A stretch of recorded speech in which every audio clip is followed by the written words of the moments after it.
দেখো বন্ধুরা, আজকে রবিবার, সানডে, সবার বাড়ি ভালো মন্দ তো রান্নাই হয়েছে।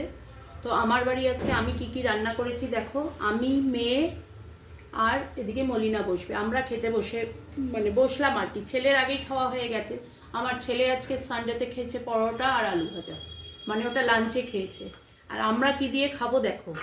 ভাত করেছি, পাশে নুন আছে, এখানে বেগুন ভাজা, এখানে আলু ভেন্ডি ভাজা, পালং শাক, শিম দিয়ে বেগুন দিয়ে একটা চচ্চড়ি।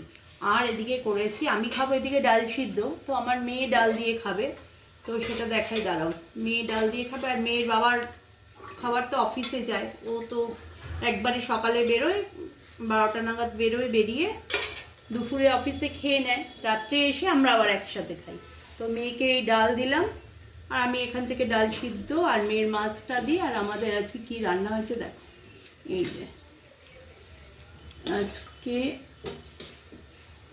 মেয়ে মাছ দিয়ে খাবে, এই যে কাতলা মাছ, আলু দিয়ে ঝোল। আজ কিন্তু চিকেন হয়নি আমার বাড়ি, কারণ আমার বাড়ি এত চিকেন খাওয়া হচ্ছে রোজ দিন, মাটন, চিকেন, বিরিয়ানি। তো ভাবলাম না, আজকে একটু হালকা ফুলকাই খাই। তো আজকে হালকা ফুলকাই খাবো।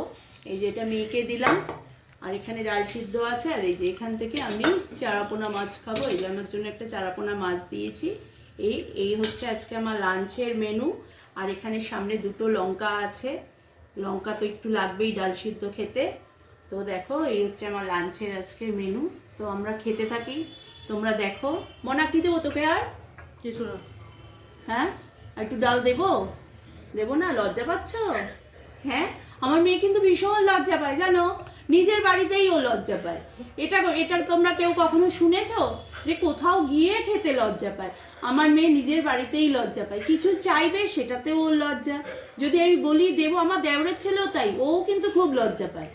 মানে এরা একই টাইপের সব, মানে এরা চেয়ে কিছু খাবে না, যা দেবো তাই, এর বাইরে কিছু না। আর লাগবে আর দেবো, যদি লাগে তাহলে হয়তো বলবে, নাহলে ব্যাস আর কিছু বলবে না।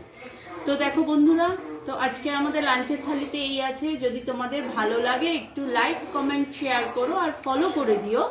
টাটা বন্ধুরা, আবার পরের ব্লগে তোমাদের সাথে দেখা।